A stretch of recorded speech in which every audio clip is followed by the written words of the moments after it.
Un complexe sportif à Sassandra, un rêve devenu réalité. Grâce à la signature d'un protocole d'accord entre les deux partenaires clés du projet, la Fondation internationale Olympe Africa et le Conseil régional du Gbokli.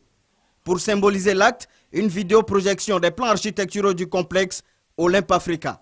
Un modèle de construction identique dans les 54 pays africains, cadre d'intervention de la Fondation. J'ai 54 pays, j'ai toute l'Afrique. Et actuellement, j'ai 45 centres. On a déjà un premier centre qui est à Soubré et le Gbokli sera le second. Ça va nous permettre donc de développer la fraternité et la paix.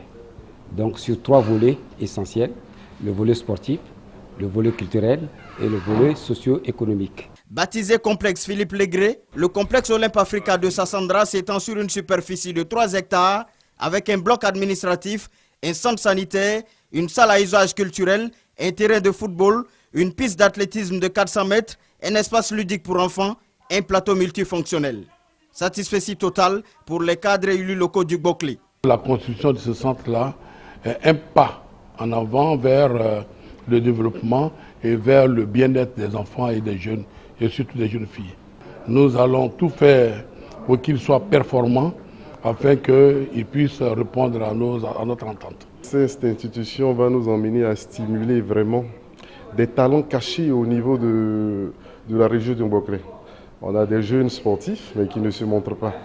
Et grâce à tout cela, je pense qu'aujourd'hui, on pourra provoquer des talents qui sont cachés dans les forêts et pourquoi pas les faire venir à Abidjan. Ce n'est pas donné à toutes les régions. Nous sommes 31 régions et notre région a été choisie pour abriter ce complexe olympique. Pour nous, c'est une fierté.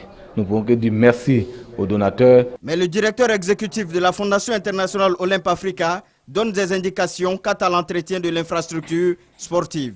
Le centre doit être autonome. Pour cette raison, il faut qu'on masse une base économique et qu'on puisse le faire. Dans certains pays, ils font de la pisciculture, dans d'autres, ils font de l'élevage, dans d'autres, ils font de l'agriculture. À Maputo, c'est un centre où les dames, on a mis des ateliers de couture. Donc, toutes les tenues pour le primaire et le secondaire, et puis sur place, cela permet de vendre et de donner les moyens à ce centre de survivre. Depuis sa création, la Fondation Olympe Africa œuvre pour le renforcement de l'olympisme en Afrique, une vocation socio-éducative.